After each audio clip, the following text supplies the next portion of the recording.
For many years now, Russ and Craig have had many wide-ranging conversations with folks from all over the gaming world. This is one of those conversations. D6G, the Lost Chapter. Hey, so Craig, I think I'm on my 15th pumpkin spice latte here at Dunkin' Donuts. You're keeping score over the course of the season? I can't really, the problem is you can't really drink enough of these, but they don't really make them skinny the way they can make other drinks skinny. So it really takes like half my daily calories to eat one of these bad boys, but they're so good. Well, I'll tell you right now, there's your problem. You're eating it. Well, yes. That's the problem. Maybe I shouldn't order them frozen. Maybe it won't weigh. Maybe it won't impact your weight, your diet so much if you're not eating it. Sure. Hey, is that Mr. Buonocore? What are you doing here at Dunkin' Donuts? Welcome, Oh, Steven. What? Hey. Oh, guys, how are you? How you doing? What are you ordering today from the Dunks there? From the Dunkin' Donuts at the center of the universe. Right. I can't have a beer in this place, can I? No, unfortunately. Unless you brought your own. Right, BYOB. So if I happen to be in Dunkin' Donuts, I would be having black coffee. I mean, that's coffee. I like my coffee Hardcore. I like my coffee, and I like it dark and bitter like my hot. Do you order any tasty pastries here? Do you order any muffins or donuts at all? I mean, I really, really try to stay personally away from those things. Okay, so if I was in the Dunkin' Donuts, I'd probably try to have. What do you mean if? What do you mean if? Oh yes, I mean since I'm in the Dunkin' Donuts, I would. While you're here. Yeah, while you're here, you should really try. Have you ever? And this is no joke. I am not exaggerating. Have you ever had the pumpkin muffin at a Dunkin' Donuts? I don't believe so. I've had some of their weird No. This donuts. This is not a joke now. This is no joke to you and our listeners. You know, Dunkin' Donuts, they're not like a culinary masterpiece or anything like that, but I will tell you this, and this is not an exaggeration. The pumpkin muffin at Dunkin' Donuts is one of the 10 best culinary masterpieces in the United States of America. Oh my God! If you have never had According one to of these, Russ Wakeland. No, seriously, I dare you. I dare anyone who within the sound of my voice to go to a Dunkin' Donuts. And now, first of all, if you're any time there later than 9 in the morning, they're probably sold out because everybody who goes to Dunkin' knows that this is the best pastry they make all year long. I don't know if the muffin's a pastry, but it feels like a pastry because they drizzle the top of it with icing. But I'm telling you, the pumpkin muffin. Don't be fooled. Accept no substitutes. The Dunkin' Donuts pumpkin muffin is a thing of beauty. Very interesting. I'll throw out there. Craig, have you ever had one of these? I don't like pumpkin. Okay, well, that's another problem that I just So can't here's go a into question. Yes. If you don't like pumpkin, is it one of the top 10? Still, it's so Is good. it one of those things that transcends the taste of the original material? It's like that geek show, which one? Game of Thrones. It's like Game of Thrones where it transcends the fantasy genre. Wow, look at that. Appeals to, you know what we should talk about while we're here? I'm not worthy. Your ability to segue is phenomenal. That was masterful segue. That was a masterclass in the segue. We should. That took a segue and zipped it around the block twice, and screw the police and their segue, their anti-segue laws. I've got a D12 segue. I'm not afraid. Oh my God. So yeah, we should talk about Game of Thrones. You know, earlier when Craig and I were last in Dunkin' Donuts, or a couple times ago, because we're here all the freaking time, and I'm always eating the pumpkin muffins. We talked about we talked about the first 4 episodes this season of season 7 of Game of Thrones. Right, without me. Yeah, and Stephen was like, "How can you talk about Game of Thrones before I'm on the show?" So we felt it was only fair, and saved it was some tough stuff. because we spoke about it right after the big dragon attack scene, which I still say is one of the best army scale dragon combats ever caught on film, including Lord of the Rings. Tell me which one might be better. Right. Well, Lord of the Rings had a pretty good, but not this level. The ring rates dragons weren't as good. They weren't as impressive. Their rates, first of all, but secondly, but then I thought, and after watching that, and they took that little mid-season sort of pause, I was like, can they top this? That was pretty amazing. What do you guys think? So let's talk about the back half of the season, as it were. Episodes 5, 6, and 7, which sounds like only 3, but these things are all getting longer now. Aren't they like an hour and a half each or something ridiculous? They were about an hour and 20 minutes. Yeah. I personally cannot get enough of. Me too. Of Game of Thrones, and I've said this in the past in various forums, maybe even last time we spoke a year ago. And like, Game of Thrones is the single best television ever done. They're spending millions of dollars per episode. Oh yeah. And they're getting it right. And I mean, they're just hitting it out of the park time and time again. So, assuming you like fantasy done well, they've really, really, really done a great job with bringing this world to life. And George R.R. Martin, can't be he can't be bothered to finish, to finish his own books. How can he? There's no way he can write books now that can match. Well, it's an anticlimax, right? There's nothing he can do. I mean, for Pete's sake, I mean, he should have. Does he just roll around in all the money he's made? What does it matter? Just wake up in the morning and write. Literally 7 years ago that this whole shenanigans started with television. I know. He had 7 years. 7 years to finish his series, and it still isn't done. Think about giving this to Brandon Sanderson. He would have run through. He would have written 3 other series. Stephen King's probably written like 15 series in that time period, and the guy is more prolific than anybody. It's like, why? How? I don't understand. So everything that HBO has done with this is despite Mr. Martin's classic work, and I'm not trying to put him down, other than the guy just really got to wake up and just write the damn books. I think we have to treat. I think we have to treat Martin a little like we now treat George Lucas. In that, that's pretty good. You're right. Like, we love that you birthed this world. It is wonderful, and it's such a masterful universe you've created. But new stewards own it, and they're doing a fine job. Just sit back there and enjoy your giant share of money, right? That's brilliant. That is where we are? Absolutely I think that's correct. Where we might be, right? It could very well be. And not to tangent too far here, but Rogue One was brilliant in my humble opinion. Yeah, no, I think everything that's happened since Lucas took a break has been great. So and not to take all a $4 billion break. Right. So if anybody wants to give me a break from Stronghold with $4 billion, exactly. I'm all in. I'll take a break from just about anything. Once Buonocore got his $4 billion, he's been doing nothing. But man, now that Asmodee owns Stronghold, woo! So billions and billions. All right. Let's get on to the show. Yeah, so first of all, Steven, just to catch you back up a list. Now, first of all, listeners, spoiler alert. Oh, my God. For some reason you made it this far, right? And we're going to be talking about things that happen. We're going to be spoiling the heck out of the show. Do not allow us to spoil it for you. You don't deserve to have it spoiled. No, you don't want it spoiled. Go watch those episodes. Go binge it. And come back. So I literally had a guy at work. Okay, now, I don't even know if this is possible. A guy at work came back over the long weekend from Labor Day. Yep. And had watched all this episodes of Game of Thrones from beginning to end over one weekend. I'm like, I don't think the that's entire possible. series? Yes, I said I literally, I'm not lying. And I said, I don't think that's possible. I don't think there's enough hours in the day to do it. And he literally brought up his streaming service and said, here it is. And he showed me all the activity. Wow. And there it was. I'm like, okay, I stand corrected. It's possible. I said, did you sleep? He's not really. No, not really. No, you wouldn't be able to, would you? I'm like, holy cow.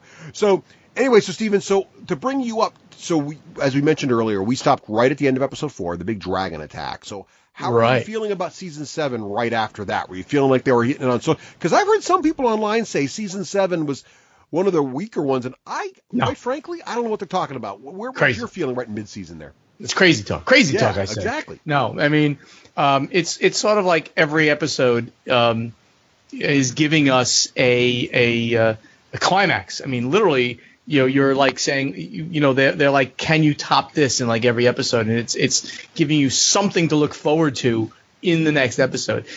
I mean, in general, and this is just the thing about people, like, when you do such great work as they have been doing, you get jaded to, like, it always must crescendo so big. But every episode, especially the 3 that we're going to talk about now, they have kept us at this high note each time, and they keep dropping the little hints that a lot of us kind of knew already was going to be happening. They kept giving you these little things that just would keep you like, oh, there's another hint about that. Oh, there's another hint, and we'll go into those things. Fantastic season. Yeah. So let's talk about episode 5. So we got right into. So it was great ending there. Episode 4, really pumped up to watch 5. What did you guys think of the next episode? I thought there was a lot of building up for the second half of this season happening in 5. So 5 sort of I felt like Eastwatch is what it was called, right? Yeah. Kind of laid the groundwork for what was to come next.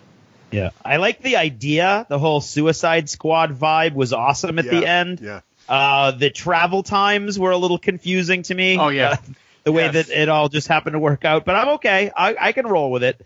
But I don't know. This is the one weakness that I felt the whole season had was I felt like the whole let's go capture a white mission was it felt contrived a little bit, like we need to get all these people together and this is what we're going to do. And it couldn't end well. It wasn't going to end well. But it felt at times like it was contrived and I didn't care because it was so cool. Yeah. It bothered me a little bit because you're exactly right. There were a couple things that happened there. And I guess we'll have to blend this with 5 and 6, but who cares about the episode divides, right? So so clearly, like 5 is where they build up the story that, hey, we got to go beyond the wall, and here we go, and we got to prove to Cersei and the Lannisters this stuff is real. And also, at this point, like Daenerys isn't really sure she believes him either, and you don't really know if she's going to support him or not. Right. But he kind of is implied, but not a certainty. So they go beyond the wall, like you said, but it felt a little contrived in that, what ends up happening beyond the wall. We kind of saw the whole dragon. I just got to mention this. So when the big battle occurs, right, the beyond the wall big battle occurs, Daenerys comes in on the dragon, and here's where the timing works. I think the timing was in 6 a little bit, but the idea were like, hey, quick, send a raven. Right. It's like, quick, send a raven, and all of a sudden, like, oh, there she is. And I think Inglestein, because he's a math guy and I'm friends with him on Facebook. Inglestein, after watching that episode, Inglestein's like, I love the episode. Little uncertain about what's the average airspeed of a raven, right? What is the airspeed of a raven? The airspeed of an unladen raven. Right. What is the airspeed of an unladen raven? Because it literally was almost like calling an air support, right? It was like, bloop, bloop, and all of a sudden, like, Daenerys is there, and, like, it felt like 2 minutes. I don't even know how that worked. But she flies in, and then you see the king of the White Walkers there get his javelin out, and we're like, and my wife's like, it was kind of an awesome scene, but my wife's like, when the dragon, that whole scene was awesome. The dragon crashes, right, and the fire's coming out, and it crashes into the water. It's just a great scene. And Nicole, even as it's hitting the water, Nicole's like, he's totally going to pull the dragon out. And she's like, he's totally pulling out. And I'm sitting there literally chanting, Draco Lich, Draco Lich. Like, must have one. But, so it did feel contrived, like the whole plan there was to give the White Walkers a dragon. Right. But it also gave the whole thing consistency because they'd spent so much time. So much of the first half of the series really is about, I remember even reading the books. I distinctly remember reading the first and second books and wondering if it was really just an alternate world with no magic in it, right? Because in the early books, there was it was hinted that there were these dragons, and they mentioned the dragon skulls, but they're never in anything, and it's like, is magic even real? And it'd been so far removed that no one really believed in dragons or White Walkers anymore, even to the point where every time Daenerys' dragons showed up, people were like, holy crap, they're real. Like, you don't even believe them till you see them, right? So you needed that, and it was cool to have Daenerys see the undead and realize Jon Snow was right about this. And then it was also, and I think you needed that to happen to bring together some of the stuff that happened with Daenerys and Jon Snow later. And then also, you needed to, it makes Cersei even more evil, right? Because now that Cersei knows that they're real. And how do you make a person who blew up a church more evil? That's the question. Because now it's like she's looking nuclear destruction in the face. Yeah. And she's like, I don't think I need to help you out, really. I mean, I'm going to tell you I'm going to help you out, and you're going to believe me because you're the good guys, but I'm not going to help you out, Like, that whole scene was awesome. I'm jumping all over the place, I'm sorry, but I just mentioned that. You're jumping all over the place. You're right about the timing is obviously suspect, we'll just say that. But in, again, in sort of in fantasy and these kind of things, it wasn't so egregious that it annoyed me. It wasn't like boom, boom, boom. It was especially with all the banter with the Suicide Squad. I was going to forgive almost anything just to let that happen. Oh yeah, and those guys were great. By the way, that was a point I wanted to make. Those that Suicide Squad they put together was so dysfunctionally great. So awesome. I just loved those guys and bringing together that team of misfits to go on this suicide mission. Like, hey, let's go and let's get an undead and bring it back. And who's ever done it was just really an interesting interplay between all of them and who they put together to do it. Yep. Yeah. Now here's a question, and it's for both of you, but mainly I'm going to shade it towards Russ because it's something he said last time we were talking about this.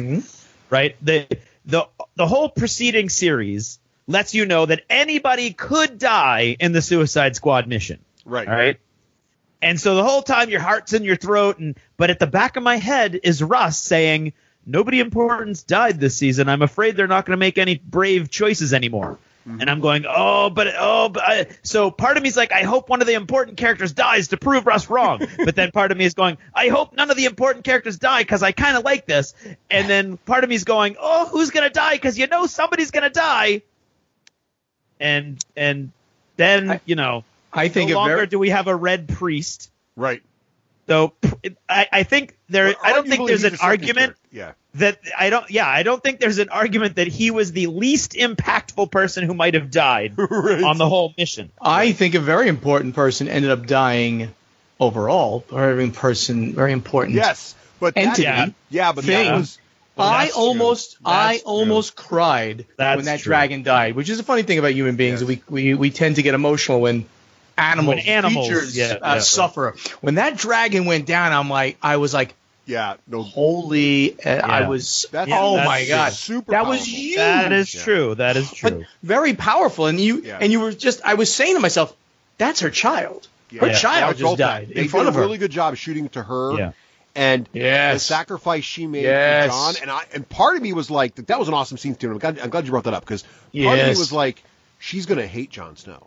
Like, I couldn't tell where that was going to go at that moment. Was it like, was she going to hate him, or was she going to be like, dear God, he's right? Like, you know what I mean? Like, and she went sort of the other way, but you could tell the emotion involved there and the sacrifice. And I think also it made the sacrifice of Jon Snow, or, the attempt the effort he put into making that creature come was really important. So I thought that whole scene was so well done, and the death scene of like the fire pouring out was so good. Oh, but also to that point, Russ, I don't think there was any other choice, because if these things can kill a dragon, then their threat has now been proven to her. Right. So there's no way she can she can't take them on herself. It's not like she has the option to just fly her 3 dragons if they're wiped out. Like, she needs an army and ground force to distract them. So like, it's clear now that she by herself cannot stop them. Right. And if she lets the wall get overrun, she can't stop them. But the irony of that's a little later, and she needs their help. And so the whole idea was great. It turned out to be a mistake, or at least it looks like it was, to do all that, because while Daenerys knows it's true, Cersei's going to betray them anyway, and they basically gave a dragon to the enemy. So, things did not end well. Right, things did not end well at all on that front. But I thought that whole.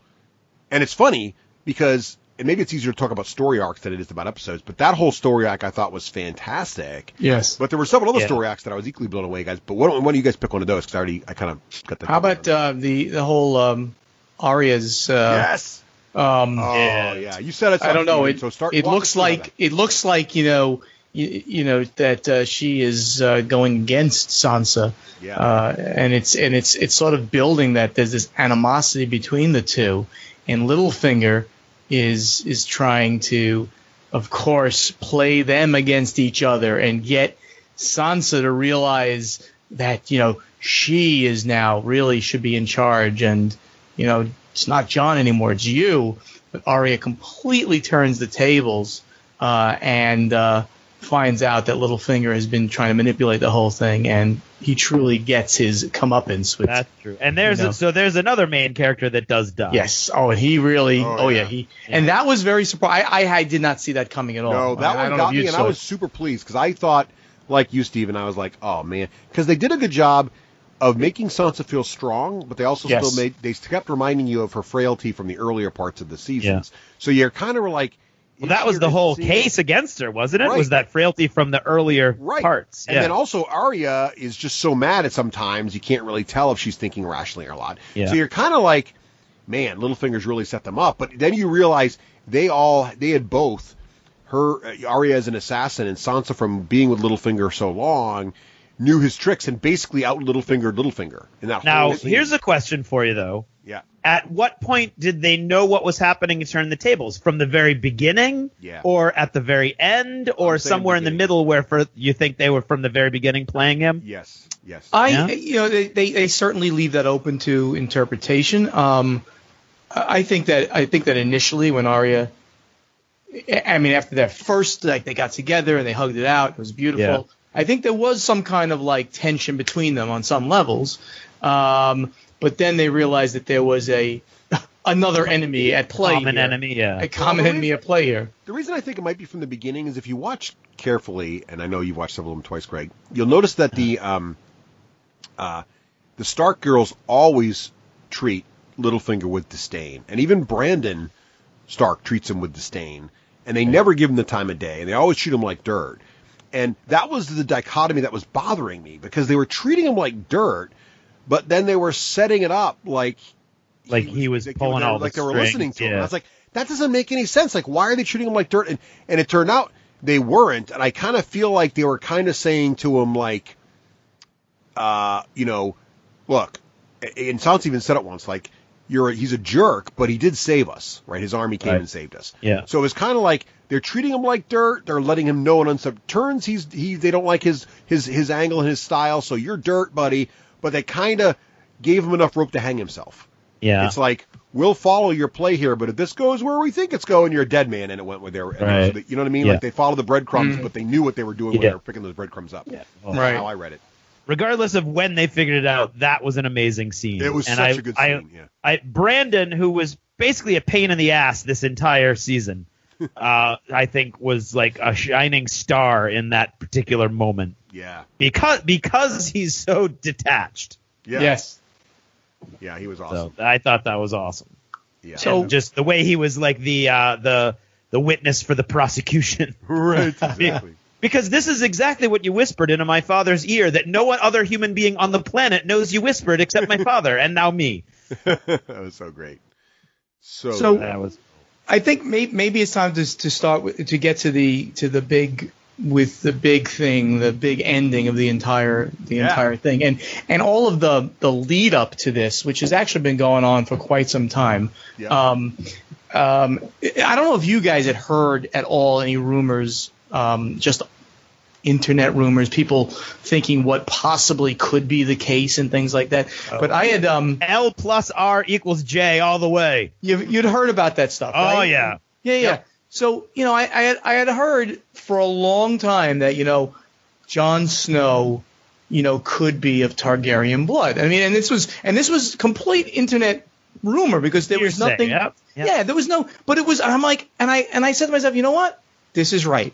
I said, and I just, in the bigger picture of things, I was thinking to myself, what a great way of ending the story of the Song of Fire and Ice is to have Jon Snow of the North and Daenerys Targaryen, the dragon, mother of dragons, end up together at the end. That was sort of in my head the case. And if Jon ended up having Targaryen blood in some way, that would be great. So he'd be. And then the rumor, of course, or the thought was he was Targaryen and Stark, right? Yeah. But he would be illegitimate Targaryen and Stark, but still of Targaryen blood and have some claim. Well, have Targaryen blood in him. It's kind of the bottom line there. And then he and Daenerys would get together, rule the Seven Kingdoms, and life is beautiful at all. But then to find out. Yeah, in that little scene, and it was a awesome throwaway scene, so to speak, depending on how you were looking at it. Like I think, and I know a lot of people who completely missed the whole thing when what's her name? Gilly. Gilly, who is Sam's girlfriend, right, with little Sam. So she's looking in the book and she goes, "What's an annulment?" and Sam's like, "It's when a man is able to leave his wife." He says, "Well, it says here that so-and-so Maester performed an annulment of Rhaenyra Targaryen on the same day that he also performed a marriage to," boom, and he shuts her down right there. And I'm like, oh my God, wait a second. Do you understand what that means? True-born heir, yes. He is now the heir to the Seven Kingdoms throne. The direct line to Rhaenyra Targaryen. He's the Mad King. And he's literally the blood of ice and fire, right? Because he is born of... But I didn't see that coming. So, like, I mean, since I read the books, and even before all the internet rumors and before the show came out, I always thought that my thinking was that he was never Ned Stark's son. I thought he was a Robert Baratheon bastard, right? So I thought what we figure out is that he was... Because you know how the blacksmith is the son of Robert Baratheon? So he's the one to protect because he's the true-born heir. And I always thought, well, maybe Jon Snow really is that. And so I thought that's how Jon Snow would get into it. I didn't see the Targaryen blood thing coming. And I definitely avoid internet rumors about all this stuff, but on just because I don't want to get spoiled. But I avoid them from the point of I don't go looking for them. But I got really hard to miss, though. I got friends who was everywhere. Yeah, it was everywhere, and some people just said, "You want to know this idea that people have come up with?" I'm like, all right, why not? Because I'm sure it's wrong. And I heard it, I'm like, oh, that's perfect. And this is like literally like season 2 or something, really long time ago. I'm like, oh, that's really good. Yeah, that's probably a pretty good one. And, of course, it does come to fruition. But they did it so well. Yeah. And now he is no longer Jon Snow. He is Aegon Targaryen, the true descendant of the throne of Rhaegar, of the Mad King. And now, of course, the question becomes, and this is the question for the next season, this is going to come out. How is Daenerys going to handle it? How are they together going to do something about it? Does it matter? I mean, if they end up hooking up, then they're good to go, except that they're brother and sister. No, they're uncle and aunt. They're family. Nephew, but that never stopped royalty in the past. So we have to go away from all that because we obviously know that there's plenty of incest in this thing. But they're aunt and nephew, but they're about the same age and all that. So but there will be, there will be the discussion of who's truly gets the throne. I think that they'll come to the agreement and they will rule as king and queen together. I think they're going to get married, and then and so that doesnn't matter because they're king and queen together.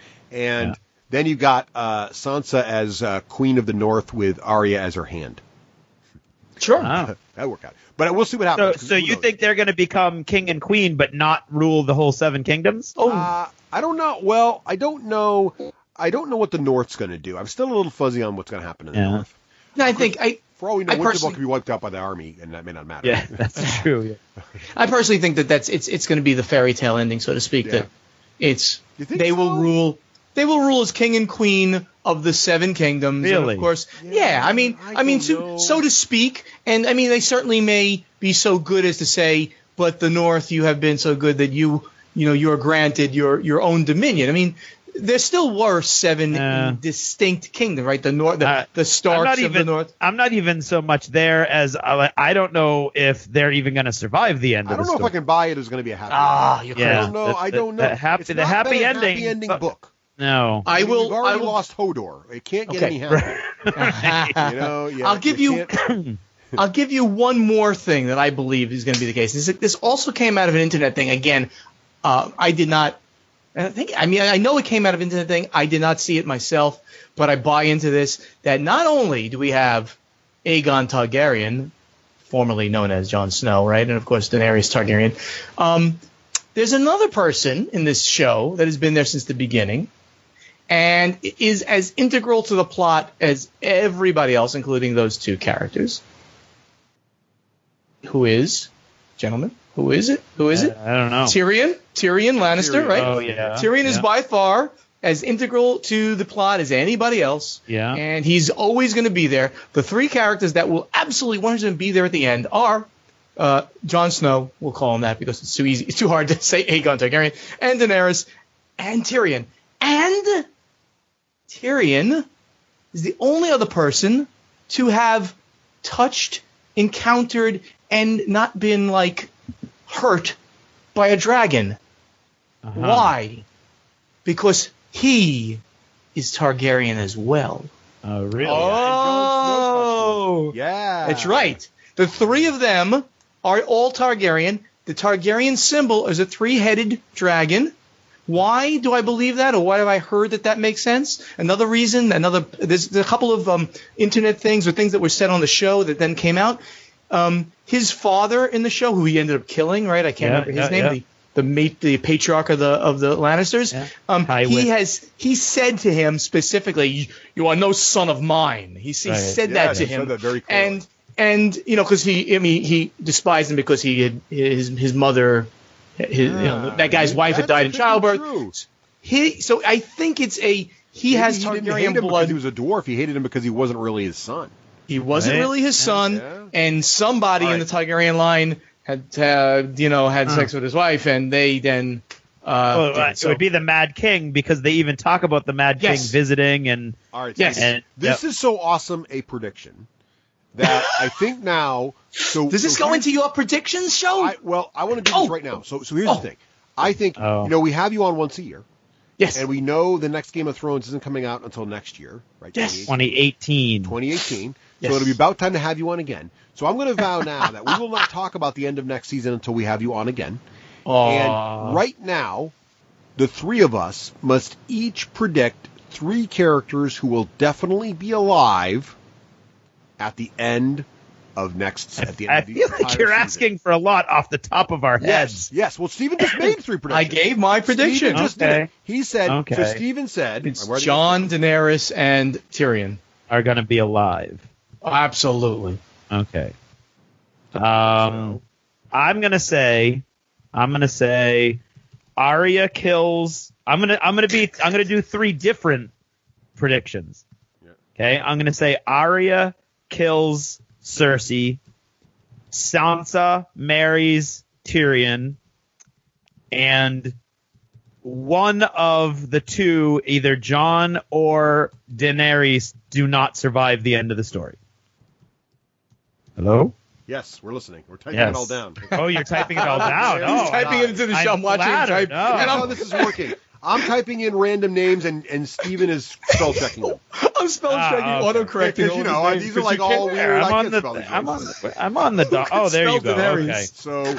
So what I'm going to put in is, let's see here. I'm going to say that Sansa Steven survives. Changes all that.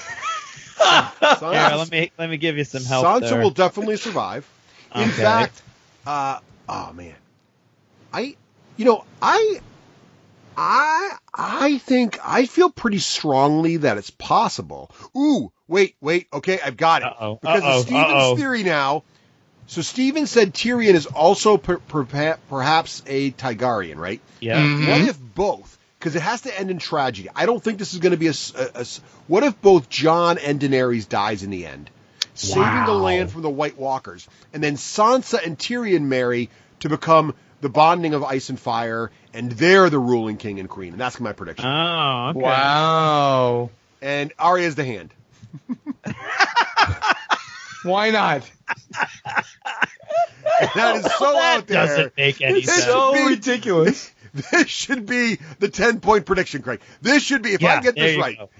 Yeah. If Arya becomes the hand, I will admit that you win. How's that? All right, there. Arya becomes the hand, I'm giving you the finger. You got it. All right. That's my call right there. The only people that live are Sansa, Tyrion, and Arya. Not only, but those are the main ones. And Jon Snow and Daenerys die.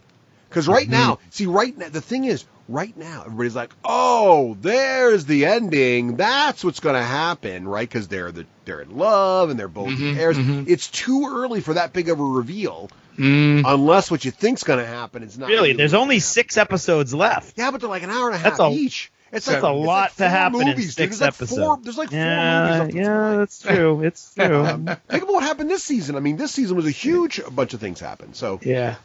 I don't know. One last thing we should mention is a big thing, and everybody knows this happened, but I thought the very end, where while Jon Snow and Daenerys are getting it on, literally at the same time, we're cutting back to the White Walkers attacking the wall.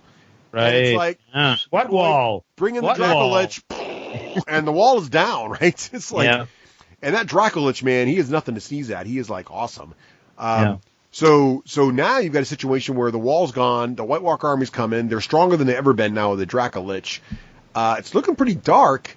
How the heck are they going to get forces up there to stop anything in any reasonable time, despite the fact that the airspeed of a Raven is like instant now? Well, I mean, how this leads to like the whole, I mean, what are they going to do? I mean, is the Dracolich, as you keep calling it, is it going to fight in the end for its current master? There could be an emotional thing there, yeah. My Really, you think? My prediction, my sort of quasi prediction on this is that it will, in the end, it will not fight for the Really? What are they calling him? The White Knight's King. The Night King. Knight's it will not fight for him once it sees Jon and Daenerys. It will somehow commit Harry-Carry or maybe something, maybe or it will. King. Maybe that's what happened. So maybe they take control of it and it fights back, and in a death throw, the dragon. But at that moment, Jon Snow gets hit by the tail and is dead. That's my We'll call it. And there's no red wizard witch there to bring it back from the dead. Okay. Now I want to end on talking about a wacky internet theory that I find very odd.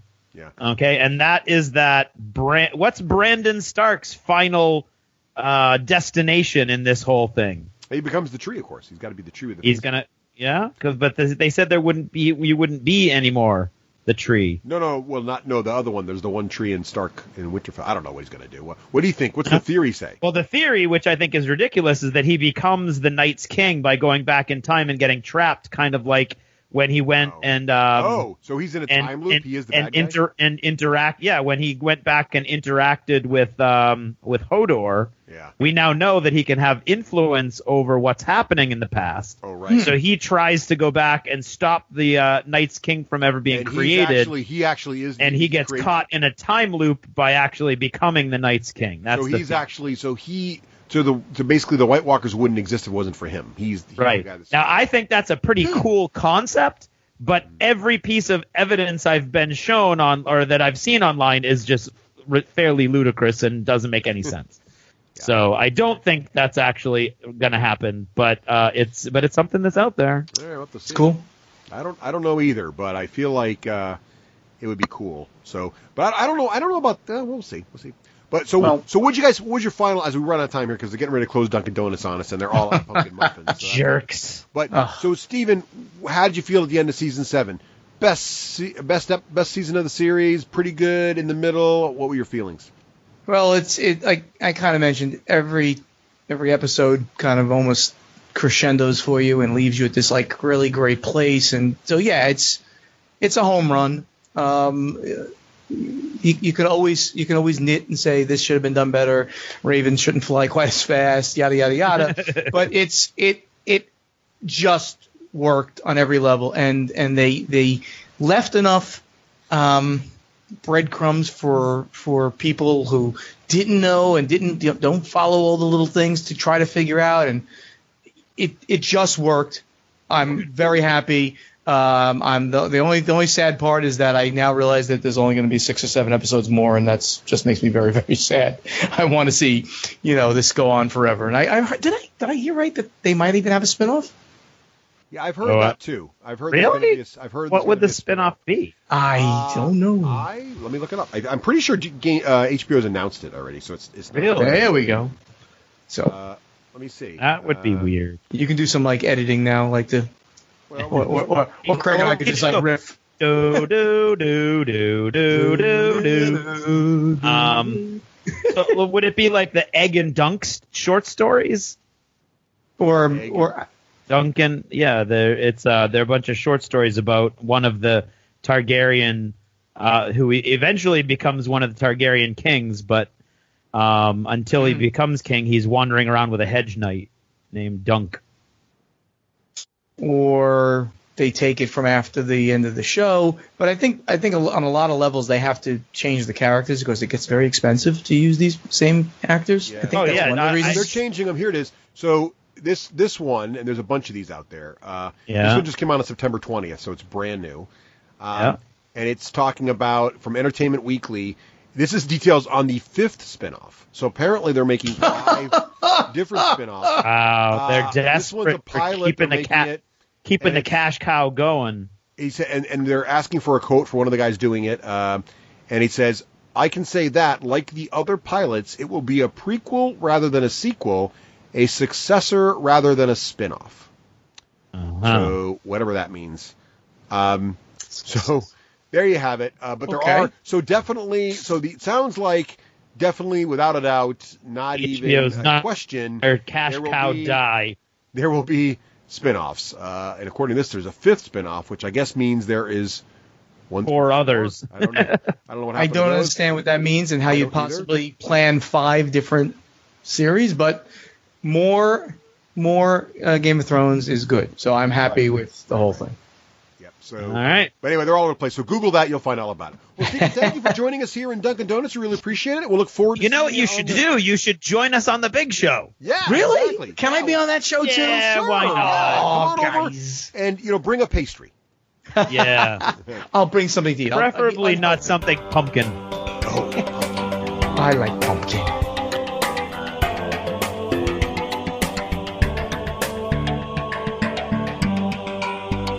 Thanks for purchasing a D6G Lost Chapter. Supporting the show helps it grow.